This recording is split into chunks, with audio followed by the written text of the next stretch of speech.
히브리서 10장 36절 말씀 제가 봉독합니다.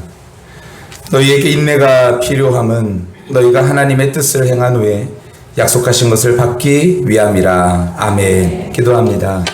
성령 하나님, 이 시간에 말씀하여 주셔서 한 영혼도 그냥 왔다 그냥 돌아가는 일 없도록 주님 도와주시고, 주님 살아계신다, 주님 오늘도 역사하신다, 주님께서 우리를 오늘도 끝까지 사랑하시되 이 시간까지도 우리를 사랑하신, 앞으로도 우리를 사랑하실 주님을 믿고 보고 돌아갈 수 있는, 그래 우리의 삶 속에서 그 능력으로 살아갈 수 있는 우리 모두가 될 수 있도록 축복하여 주시옵소서. 역사하실 주님을 기대하며 감사하며 예수님 이름으로 기도하옵나이다. 아멘. 우리 자리에 앉도록 하겠습니다. 성령 강림 주일 이후로 우리 지난주 우리 맥주 감사 주일 말고 계속해서 우리 주일마다 성령의 열매에 대한 말씀을 함께 나누고 있습니다. 네 번째 오늘은 오래 참음에 대하여 함께 말씀을 나누고자 합니다. 여러분, 오래 참음, 다른 표현으로 인내입니다. 여러분, 이 오래 참음, 인내, 이것에 대해서 오늘 함께 나눌 텐데요. 우리 마음 가운데 이 하나님의 말씀이 우리 마음속에 잘 새겨지시게 되기를 예수님의 이름으로 간절히 축원합니다. 여러분, 벌은요 100g의 그 꿀을 채집하기 위해서 얼마나 많은 시간을 노동을 하는 줄 아십니까? 벌은요 12,000개의 꽃을 쫓아다니면서 100g의 꿀을 모은다 그래요. 12,000개. 그 일벌이 짧은 수명에도 지구를 얼마나 도냐면, 일벌이 약 한 달 정도 사는데 약 지구를 3바퀴 정도 돌 정도의 비행거리를 그렇게 열심히 돌아서 꿀을 채취한다 그래요.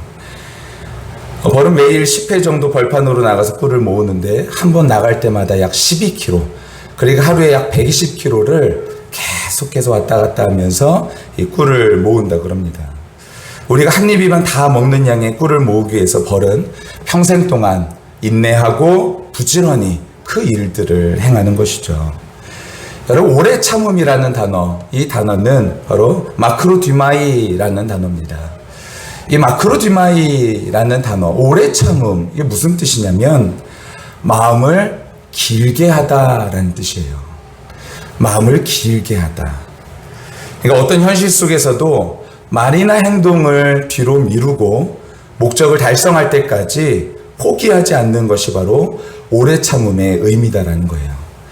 말이나 행동해야 될 것, 그것을 뒤로 미루고 목적을 위해서 뒤로 미루고 그런 다음에 기다리는 것, 이것이 바로 인내라는 것입니다. 하나님이 창조하신 자연의 벌은 이 일을 잘하고 있는 것 같습니다. 벌도 외출하고 싶고, 벌도 나들이 하고 싶고, 벌도 이것저것 다른 거 하고 싶지만 그럼에도 불구하고 자기가 해야 될 일, 그 일을 끝까지 인내로 달렸던 것, 그것이 바로 벌의 모습이라면 우리는 어떤 모습을 닮아야 될까요? 우리도 하고자 하는 말이 있고 하고자 하는 행동이 있습니다. 그렇죠? 그러나 목적을 달성하기 위해서 말과 행동 다음으로 미루할 때가 분명히 있다는 거예요. 오늘 히브리서 10장 오늘 본문 말씀은 우리가 약속하신 것을 받기 위해서 해야 될 일이 있는데 그것이 무엇이냐? 인내다라는 거예요. 우리가 약속하신 것을 거저받는 것이 아니라 이미 거저받았지만, 이 표현 자체가 그런 겁니다. 거저받았지만 우리가 이것을 끝까지 얻기 위해서는 인내가 필요하다라는 것이에요. 다르게 풀이하면요, 하고자 하는 말, 하고자 하는 행동, 그것을 미룬다라는 것이죠. 그런데 만약 히브리서를 처음 읽었던 사람들이 처한 환경, 그들이 얼마나 힘들었는지 그 처한 환경을 아는 사람들이라면 그들에게 말하는 이 인내가 얼마나 힘든 일인지 잘 알고 계실 것입니다. 그들이 처한 상황이 사람의 힘으로 인내하며 살기 어렵다라는 것 알고 계실 거예요. 초기 기독교인들이 당한 박해는요, 우리의 상상을 초월합니다. 유대계에서 기독교로 개종한 성도들은요, 황제를 숭배한다라는, 숭배를 거절한다는 이유로 일자리를 잃었고 심지어 죽는 일들도 일어났다는 것이죠. 그들은 동족에게 가혹한 박해를 당했고 가족과 문중에게 버림을 받았습니다. 그러니까 사는 게 아니었던 것이죠. 인간의 힘으로 버틸 그럴 상황이 아니었습니다. 제 아무리 맹세한다 그래도 그 맹세를 지킬 능력이 없고 그리고 아무리 인내하려고 애쓴다 하더라도 인내할 수 없는 상황이 그들에게 있었는데, 오늘 히브리서 기자는 그들에게 뭐라고 말하냐면 인내하라 라고 이야기합니다. 어쩌면 앞뒤가 안 맞는 말처럼 보이죠. 어떻게 저 사람 인내할 수 있는 상황이 아닌데, 인내할 수 있는 사람도 아니고 상황도 아닌데 어떻게 인내하라고 말하는가, 인내해서 약속을 어떻게 얻으라고 말하는가, 오늘 본문을 통해서 우리 함께 살펴보도록 하겠습니다. 그렇습니다. 성령의 열매를 살펴보면, 사실 결론부터 말씀드리면 전부 다 성령의 열매는요, 우리의 것이 아닙니다. 사랑도 희락도 화평도 그리고 오늘의 오래 참음도 우리 안에 있지 아니하고 하나님 안에 있는 것이죠. 주님을 사랑하고 주님의 은혜가 충만하여 그때 맺혀지는 열매가 바로 이러한 성령의 열매다라는 것입니다. 내 자신이 만들어내는 것이 아니라, 내 속에 있는 것이 아니라, 바로 내 안에 가능성이 있어서 되어지는 열매가 아니라 성령께서 우리 안에 충만하실 때 그때 맺혀지는 열매가 바로 이러한 열매들이다라는 거예요. 제가 며칠 전에 자다가 꿈을 꿨습니다. 그저께죠. 금요 철야를 마치고 집에 돌아가서 잠자는데 한 1시쯤 제가 이제 잠이 들었어요. 잠이 들고 그때부터 자기 시작했었는데 3시에 제가 이제 화들짝 깼습니다. 왜 깼냐면 제가 꿈을 하나를 꿨거든요. 어떤 꿈을 꿨냐면 저희 옹결이 꿈을 꿨어요. 저희 옹결이가 꿈에 지하 주차장에서 이렇게 뛰어놀고 있더라고요. 옹결아, 여기서 뛰면 안 돼 라고 말하고 쫓아다녔는데, 옹결이가 뛰다가 꿈에 쫓아가다가 옹결이가 뒤로 벌렁 넘어졌는데 뒤통수가 깨져버린 거예요. 근데 그때의 그 꿈이 너무 이렇게 상황이 진짜로 너무 현실감 있게 꿈을 꿔가지고, 그 옹결이의 눈을 딱 봤는데 옹결이 눈이 이미 여러분 꿈입니다. 이미 눈이 뒤집어졌더라고요. 그래서 얘가 벌써 죽었구나라는 생각이 드는데, 이 아이를 제가 뒤통수를 보니까 피가 철철 나는데 거기를 제가 손으로 꽉 막고, 그런 다음에 주변에 있는 사람들한테 119에 빨리 신고해달라고 이렇게 요청을 했어요. 근데 사람들이 119에 신고를 하는데도 119에서 오지 않는 거예요. 그래서 제가 어떻게 하다 보니까 저쪽에 사거리쯤에 있었는데 저쪽에 소방서가 하나 있더라고요. 그래서 안 되겠다 싶어가지고 제가 이 아이를 꼭 안고 뛰어가는데 어떤 마음이 드냐면 잘 됐다라는 마음이 드는 거예요.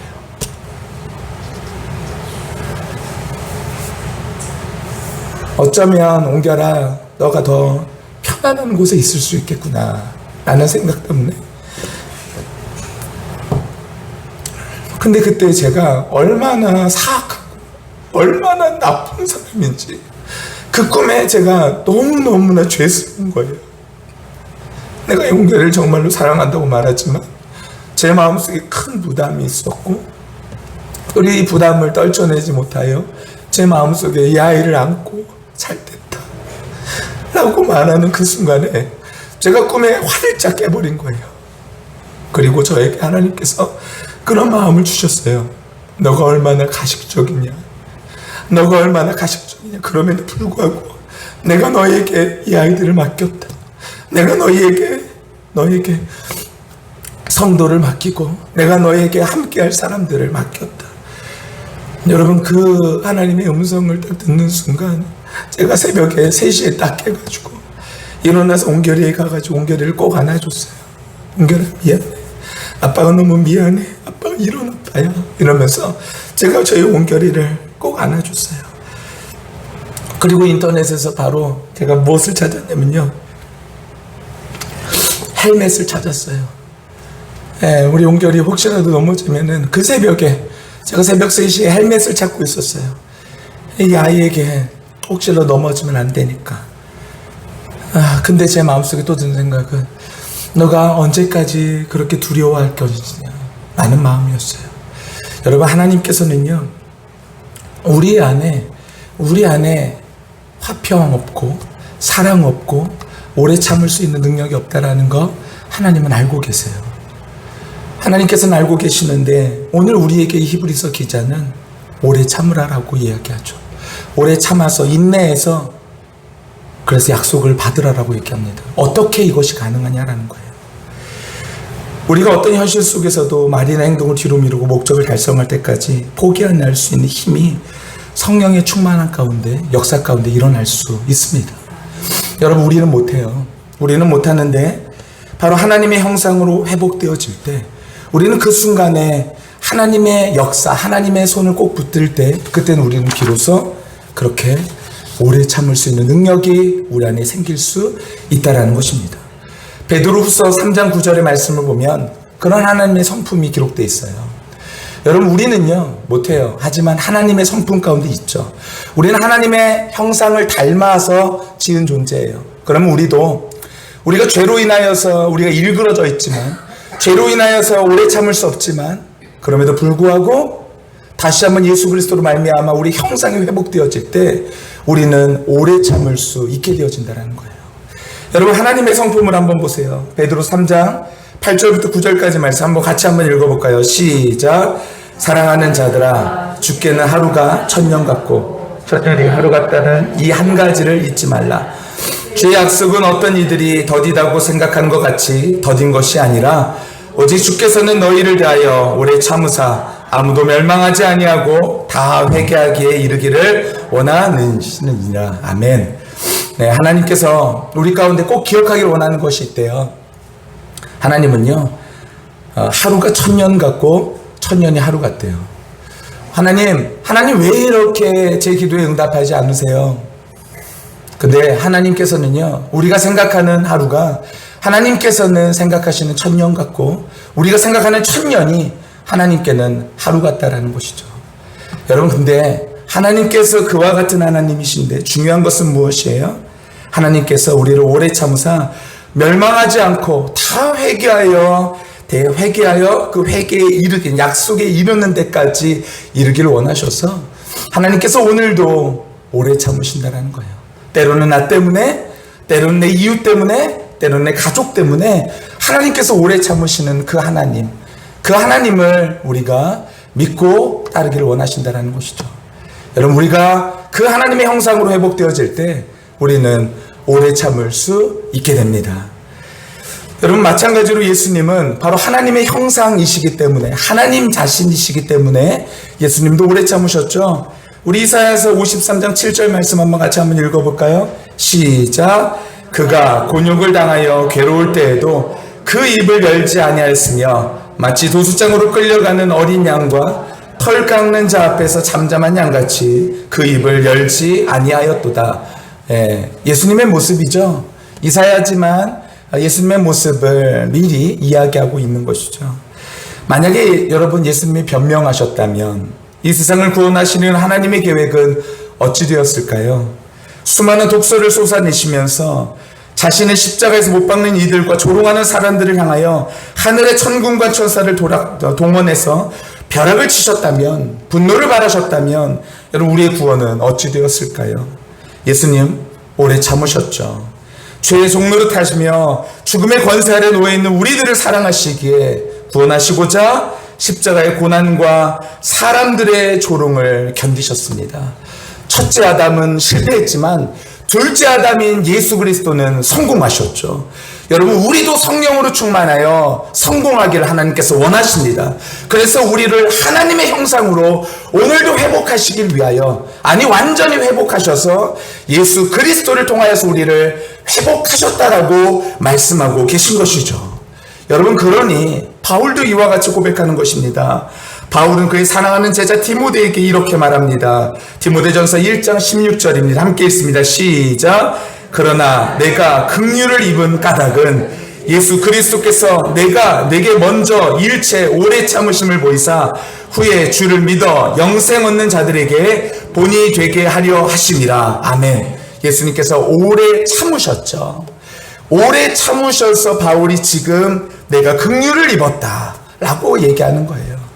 여러분, 하나님께서 예수 그리스도를 온전한 아들이신, 그리고 온전한 하나님이신, 또한 온전한 인간이신 예수 그리스도, 그 예수 그리스도가 온전한 인간 되셔서 하나님의 형상을 가지고 그리고 하나님의 말씀대로 순종했던 것처럼 우리도 하나님의 형상을 오늘도 회복시키셔서 그 하나님의 말씀에 인내하며 살아갈 수 있도록 하나님 허락해 주셨다라는 거예요. 그러니까 이런 말이죠. 디모데야, 내가 지금의 내가 된 것은 그것은 주님의 참으심 때문이다. 참으셔서 내가 이렇게 되었다 라는 것이에요. 그렇습니다. 성경 66권은요 모두 구원의 역사입니다. 하나님의 참고 견디심으로 구원이 이루어졌다라는 얘기예요. 구원의 뜻이 무엇입니까? 그러니까 내가 너를 아직도 여전히 사랑하고 있다.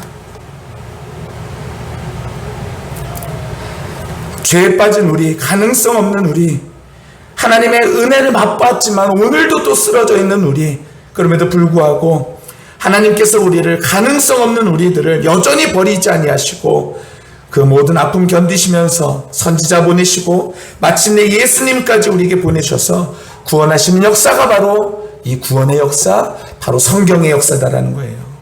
여러분, 오래 참음의 역사, 사랑의 역사, 그것을 구원이라고 말하는 것이죠. 성경 전체는요 포기하지 않는 하나님의 사랑이 우리를 끝까지 추적하고 있다는 이야기가 바로 성경의 이야기입니다. 많은 사람들이 좋아하는 성경 구절 시편 23편이 아닐까 싶어요. 제가 지난주에도 말씀드렸는데 우리 한번 시편 23편 6절 말씀 같이 한번 읽어볼까요? 시작. 내 평생에 선하심과 인자하심이 반드시 나를 따르리니 내가 여호와의 집에 영원히 살리로다. 여러분, 이런 말씀은요 우리 가슴에 손을 얹고 그렇게 외쳐야 돼요. 내 평생의 선하심과 인자하심이 반드시 나를 따른다. 여러분, 우리는요 가능성 없어요. 여러분, 우리는요 죄악투성입니다. 우리는 가능성 없어요. 그런데 하나님의 이 선하심 그리고 인자하심이 우리를 반드시 따르기에 우리는 구원에 이를 수 있게 되는 줄 믿습니다. 우리 이 시간에 가슴에 손을 얹고 다시 한번 이 말씀을 한번 읽어볼까요? 시작. 내 평생의 선하심과 인자하심이 반드시 나를 따르리니 내가 여호와의 집에 영원히 살리로다. 아멘. 여기서 여러분, 인자하심 헤세드예요. 헤세드가 은혜라는 단어거든요. 사랑이라고도 표현하는데 이것이 NLT라는 성경 버전에서는 이렇게 이야기하고 있습니다. unfailing love라는 거예요. fail이 뭐냐면 실패하다. 근데 실패하지 않는 사랑이 pursue한다라는 거예요. 추적한다라는 것입니다. 누구를 추적하냐면 나를 추적한다라는 거예요. 언제까지요? All days of my life예요. 나의 모든 삶 가운데 하나님께서 실패하지 않는 사랑이 나를 끝까지 추적한다. 여러분, 그러니까 이 사랑을 알았던 다윗은요 뭐라고 고백하냐면 그 인생의 고백이 됐던 거죠. 하나님은 인자하시고 하나님은 선하시다. 다윗은 어떤 삶을 살았나요? 여러분, 왕되기 전까지 막내라는 이유로요 가장 천하고 힘든 목동으로 살다가 왕으로 택함받고 그 후로는 도망자로 살았던 것이 다윗의 인생 아니겠습니까? 왕되는 후에는 아들에게 쫓겨나서 또다시 도망자의 삶을 살았던 다윗, 그의 삶의 모든 것이 드라마 같았어요. 그리고 깨닫습니다. 야, 내가 하나님의 그 실패하지 않는 사랑이 나를 추적하지 않았다면 나는 망했구나. 나는 망했구나. 여러분, 이렇게 생각하며 하나님 앞에 인자하심과 선하심을 찬양한 것이죠. 여러분, 이것이 은혜입니다. 여러분, 이것이 은혜입니다. 누군가는 자기 인생을 불평할 수 있어요. 다윗과 같은 그런 삶을 살 때 내 인생이 왜 이 꼬라진가 라고 불평할 수 있지만 다윗은 그럼에도 불구하고 다윗도 불평하고 절망하고 넘어지지만 다시 한번 하나님의 은혜를 매일 깨달을 수 있었던 것, 여러분, 그것이 바로 은혜였습니다. 하나님이 나를 돌보지 않았다면 나는 살아갈 수 없는 존재구나. 이것을 깨달아서 매일 하나님 앞에 하나님 감사합니다. 주님 은혜와 사랑에 감사합니다 라고 고백했던 것이죠. 그래서 다윗이 그렇게 하나님의 선하시고 인자하시다고 외칠 수 있었던 것입니다. 하나님의 실패하지 않는 사랑이 늘 다윗을 추적하는 것을 다윗은 깊이 느끼며 살아갔던 것이죠. 여러분, 우리의 삶에 혼자 묵상하다가 혼자 찬양하다가 이런 하나님의 말씀이 우리 가운데 떨어질 때 정말로 한없는 은혜와 사랑에 감사하며 주님을 찬양할 수 있는 저와 우리 모두가 다 되시기를 간절히 축원합니다. 이것이 그냥 성경에 기록된 어떤 글이 아니라, 남의 글이 아니라 나를 향하신 하나님의 온전한 사랑, 이 사랑으로 느껴질 때 우리는 비로소 우리의 삶에 능력이 나타나기 시작합니다. 우리의 삶에 변화가 나타나기 시작합니다. 우리의 삶에 은혜가 나타나기 시작합니다. 여러분, 이 은혜를, 이 사랑을, 이 모든 것들을 누릴 수 있는 저와 우리 모두가 다 되시기를 예수님의 이름으로 간절히 축원합니다. 여러분, 한 부흥 강사 목사님이요, 어떤 교회 집회에 앞서서 그 교회로부터 한 전화를 받았대요. 교회 사무 직원으로부터 걸려온 전화였는데 설교 제목과 본문을 알려달라는 그런 내용이었대요. 그래서 목사님은 본문이 시편 23편이고 제목은 여호와는 나의 목자시니 라고 대답해 주었다고 합니다. 그랬더니 사무 직원이요, 그 제목이 이상하게 들렸는지 이렇게 말했다는 거예요. 목사님, 그게 전부입니까? 그렇게 또다시 묻는 거예요. 그랬더니 목사님이 그랬대요. 맞습니다. 그게 전부입니다. 그런데 또다시 사무 직원이 여호와는 나의 목자시니가 전부입니까? 또 되물었대요. 사무 직원의 물음에 목사님이 하도 답답해하면서 여호와가 나의 목자시면 다 됐지, 뭐가 또 필요합니까? 라고 말했다는 거예요. 그때 목사님의 말을 듣고 있던 사무 직원에게 갑자기 큰 깨달음이 왔다는 거예요. 맞습니다. 하나님이 우리의 삶의 목자가 되신다면 무엇이 더 필요하겠습니까? 여호와의 목자시면 족하군요. 여러분, 이렇게 얘기했다라는 거예요. 여러분, 하나님께서 우리의 삶의 목자이시면 족한 줄 믿습니다. 내 평생에 실패하지 않는 하나님의 사랑이 나를 추적하고 있다. 그 사랑이 믿어지니 견딜 수 있었던 다윗이었죠. 너를 향한 나의 사랑은 실패하지 않는다, 포기하지 않는다, 한결같다, 하나님이 말씀하십니다. 우리도 하나님의 약속인 온전한 천국에 이르기 위하여 인내가 필요합니다.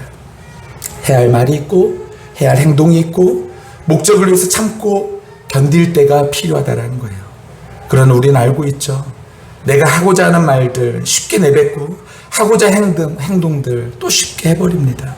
하나님의 뜻에 따라 하지 아니하고 말과 행동에 있다라는 것, 말과 행동이 우리 마음속에 잘 되지 않는다는 것을 우리는 너무나 잘 알고 있어요. 다짐하죠. 또 맹세하죠. 와가지고 또 기도하죠. 근데 기도하면서 우리 마음속에 어떤 마음이 들어요? 내가 또 못할 텐데, 내가 또 못할 텐데, 그러면서 낙심합니다. 기도하면서도 자기 자신을 알기에 또 낙심하는 거죠. 내가 이 맹세를 지킬 수 있을까? 내가 이 기도대로 할 수 있을까? 여러분, 기도 응답이 더디올 때 마귀는 성도를 가장 무기력하게 만드는 방법이 있어요. 그것이 무엇이냐면 낙심이죠. 그래서 예수님은 기도할 때, 선을 행할 때 결코 낙심하지 말라고 말씀하세요. 누가복음 18장 1절에 이렇게 기도하고 이렇게 말씀하십니다. 함께 읽습니다. 시작. 예수께서 그들에게 항상 기도하고 낙심하지 말아야 할 것을 비유로 말씀하시며, 여러분, 우리가 항상 기도하고 낙심하지 말아야 될 이유가 분명히 있습니다. 마귀는 지금도 우리 자신을 보여줘요. 우리 자신을 계속해서 보여줘. 너 그거 할 수 있겠어? 너 못하잖아. 여러분, 낙심하게 만들 때 그때 말씀의 공급을 받지 못하면 낙심합니다. 예수님이 오늘도 끊임없이 나를 위해서 중보하시며 나와 함께 하신다는 그 말씀, 그 약속, 그 확신 우리 가운데 있을 때 우리는 그 말씀이, 그 확신이 성령의 역사 가운데 우리 안에 있을 때 우리는 낙심하지 않게 되는 줄 믿습니다. 그때 우리가 기억해야 돼요. 우리에게는 큰 대제사장이 계신다. 여러분, 대제사장이 무엇을 하는 사람이에요? 하나님과 사람 사이에 중재자잖아요. 중재자.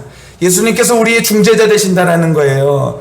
예수님은 우리의 연약도 다 하세요. 우리의 필요도 다 하세요. 우리가 얼마나 나약한 존재인지도 다 하시는 것이죠. 그분은 우리의 연약함을 동정하지 못하시는 분이 아니십니다. 예수님은 오늘도 우리를 위하여, 하나님 앞에서 우리를 위해서 간구하시는 분이십니다. 우리 연약하고 우리는 넘어지고 우리는 못하고, 그럼에도 불구하고 예수님께서는 우리를 위해서 오늘도 간구하는 분이시죠. 사랑하는 아들아, 사랑하는 딸아, 너의 연약을 내가 안다 라고 말씀하신 거죠. 히브리서 7장 25절 말씀 보면 이렇게 기록되어 있습니다. 함께 읽어볼까요? 25절입니다. 함께 있습니다. 시작. 그러므로 자기를 힘입어 하나님께 나아가는 자들을 온전히 구원하실 수 있으니 이는 그가 항상 살아계셔서 그들을 위하여 간구하시니라. 아멘. 그가요 항상 살아계셔서 그들을 위하여 간구하시는 분이십니다. 그래서 우리로 하여금 그 구원을 이루도록 하시는 분이시다라는 것이죠. 여러분, 이 사랑은 변치 않습니다. 절대로 변치 않습니다. 그래서 고린도전서 13장 8절에 이렇게 기록되어 있습니다. 함께 읽습니다. 시작. 사랑은 언제까지나 떨어지지 아니하되 예언도 표하고 방언도 그치고 지식도 패하리라. 다 없어져요. 여러분, 예언 말하고 방언 말하고 놀라운 지식을 말할 때 오늘 얼마나 신기하던가요? 마치 그 순간에는 이것이 전부인 것 같죠. 그만큼 신기하죠. 그런데 성경은요, 그것도 패하는 날이 오지만 그치지 않는 것이 하나 있다라고 말합니다. 그것이 바로 사랑이다라고 말합니다. 우리가 생각하는 영원하고 아름다운 것, 그 모든 다 떨어지고 없어질 수 있어요. 그런데 사랑은, 바로 하나님의 사랑은 결코 떨어지지 않고 변하지 않고 실패하지 않습니다. 너를 향한 주의 사랑은 변하지 않는다라고 말씀하고 계십니다. 이것이 하나님의 사랑이고 우리는 이것을 받은 존재입니다. 이것에 대한 존재에 대한 자각, 그분이 내 안에 계신다, 이 성령 충만이 내가 어떤 행동을 할 수 있는 그 결정적인 힘이 되는 줄 믿습니다. 마태복음 12장 20절에 보면은 상한 갈대를 꺾지 아니하며 꺼져가는 등불을 끄지 아니하시기를 심판하여 이길 때까지 하리라. 이것이 우리 마음속에 확실히 자리 잡아 하나님께서는 상한 갈대를 꺾지 아니하시는구나. 그럼 상한 갈대는요, 아무짝에도 쓸모없죠. 그런데 그 쓸모없는 것까지도 하나님께서는요 끝까지 사랑해 주시는데 하물며 우리들은요 더 사랑해 주시는 거죠. 여러분, 그 믿음이 이길 때까지 우리를 도우신다는 그 믿음이 우리 마음 가운데 있게 되시기를 간절히 축원합니다. 우리는 거기에 기대를 걸면 돼요. 우리에게 기대를 거는 것이 아니라 예수님의 사랑에 기대를 걸면 됩니다. 하나님의 사랑이 내 안에 있음을 믿습니다. 그 사랑 포기하지 않는 사랑임을 압니다. 그 사랑 내 마음에 있음을 믿습니다. 나 또한 변치 않는 사랑으로 살게 하여 주시옵소서. 여러분, 이러한 믿음의 고백이 우리 가운데 모두 가운데 있게 되시기를 예수님의 이름으로 간절히 축원합니다.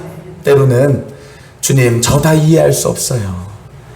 믿음의 삶을 살고자 했는데도 하나님 어떻게 이런 일들이 라고 말하면서 이해할 수 없습니다 라고 말할 수 있어요. 그래도 주님의 선하심을 믿습니다. 주님의 변치 않는 사랑, 실패하지 않는 사랑, 그 사랑이 나를 추적함을 믿습니다. 그 믿음의 고백대로 인내하여 약속을 누리시게 되시기를 예수님의 이름으로 간절히 축원합니다. 저희 집에는요 항아리가 몇 개 있어요. 많지는 않아요. 항아리 몇 개 있어요. 근데 항아리를 만드는 곳에 제가 한번 가봤거든요. 항아리를 만드는 데는 그렇게 심혈을 기울이지 않습니다. 하지만 제가 고려천장 만든 데까지는 가보지 못했지만 도자기 만든 데는 가봐도 도자기는요 심혈을 기울여서 만들죠. 그래서 뭔가 티끌 하나 있으면요 다시 다 허물어서 다시 만듭니다. 여러분, 그렇습니다. 우리 인생 고려청자와 같이 멋지게 하나님께서 빚어주시기 위하여 때로는 우리가 인내하도록 하시는 그 하나님의 은혜를 신뢰하시고 오늘도 예수님 꼭 그 손 꼭 붙들고 천국에 함께 가는 그날까지 우리 모든 성도들 그 예수님 손 꼭 붙들고 그 길을 다 가시게 되시기를 예수님의 이름으로 간절히 축원합니다.